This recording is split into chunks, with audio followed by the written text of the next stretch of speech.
Sabe quando certas pessoas simplesmente nos irritam profundamente? Ou quando a gente tem umas reações que, assim, parecem vir do nada, meio irracionais? Pois é, hoje a gente vai fazer uma exploração um pouco mais funda num conceito da psicologia que talvez explique isso. A sombra. Essa nossa parte meio escondida.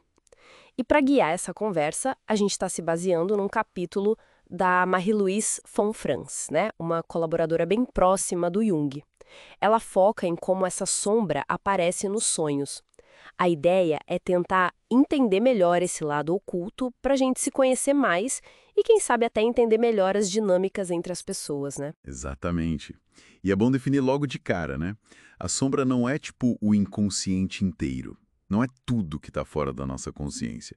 São, mais especificamente, aquelas qualidades que a gente ou desconhece ou não aceita muito bem no nosso ego, na nossa identidade consciente. Aquilo que a gente meio que varre para baixo do tapete. Isso pega tanto coisas nossas, pessoais, quanto influências coletivas do ambiente. O Jung até brincava, né? Para lembrar o que é a sombra, era só pensar num sermão muito passional, ou na esposa, ou até no coletor de impostos. Nossa! Figuras que muitas vezes carregam nossas projeções, imagino? Exatamente. Onde a gente deposita o que não quer ver em nós. Que interessante.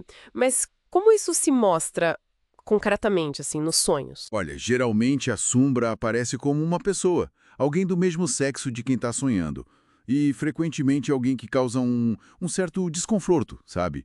Medo, raiva, aversão. É quase como encontrar um eu que a gente não queria conhecer. Ah, tipo naquele exemplo do capítulo, do homem de 48 anos que sonha com aquele casarão onde ele mora, mas que tem partes que ele nunca explorou, cheio de porões, umas saídas secretas. Isso, esse mesmo. O casarão é uma ótima imagem para a psique, né? Com suas áreas desconhecidas e as figuras que aparecem lá dão pistas. Aquele antigo colega de escola, por exemplo, que surge no quintal. Ele pode ser um aspecto que ficou para trás. Talvez uma alegria de viver, uma espontaneidade perdida. Hum, Já o outro homem do sonho, aquele mais gordo, bem-sucedido, que depois fica doente, ele pode simbolizar um tipo de sucesso externo, cheio de responsabilidades, mas que talvez para o sonhador já não tenha mais paixão, sabe? Pode até indicar um risco de esgotamento. entendi.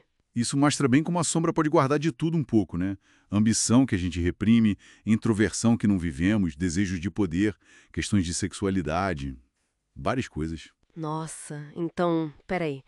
Quer dizer que aquela pessoa que mais me irrita no trabalho, por exemplo, pode ser um espelho de algo que eu não gosto em mim? Ou até algo que eu secretamente admiro, mas não admito? É bem por aí. Esse é o mecanismo da projeção em ação. A gente tende a jogar nos outros essas características da nossa sombra que a gente não consegue ou não quer encarar na gente. Fica muito claro naquelas discussões super acaloradas, sabe? Polarizadas. Política, redes sociais, é um prato cheio para isso. Faz muito sentido. Aquela intensidade toda, né? Quando a gente reage com muita força contra um grupo ou uma pessoa. Por que essa força toda? A intensidade é a chave. A Von Franz usou o exemplo do sonho do casarão para ilustrar isso bem. Se o sonhador não tivesse nenhuma noção da própria sombra, ele poderia fácil olhar para o marginal francês do sonho e pensar, são os comunistas perigosos. Ou olhar para o policial próspero e dizer, são os capitalistas gananciosos.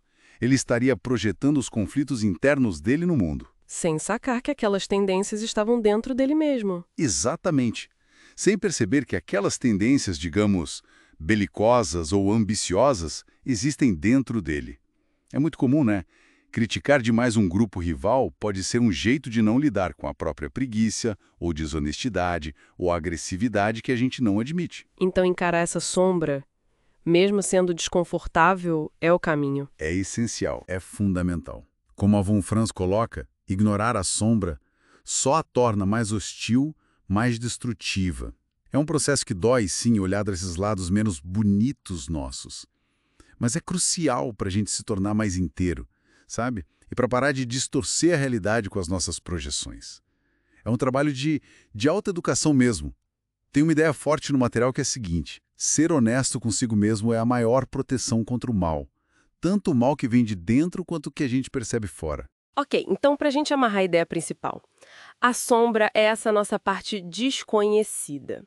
Ela se revela nos sonhos com essas figuras meio estranhas e na vida acordada através das projeções, quando a gente vê nos outros o que na verdade está escondido na gente. Reconhecer e integrar isso parece ser a chave para se sentir mais completo e lidar melhor com os conflitos tanto internos quanto externos. Perfeito, resumiu bem.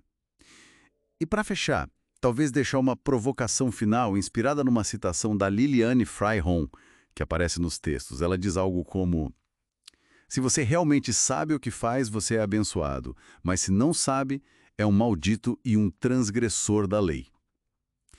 Fica o convite, né, por uma autoobservação contínua. Quais serão as salas inexploradas na psique de quem está nos ouvindo agora?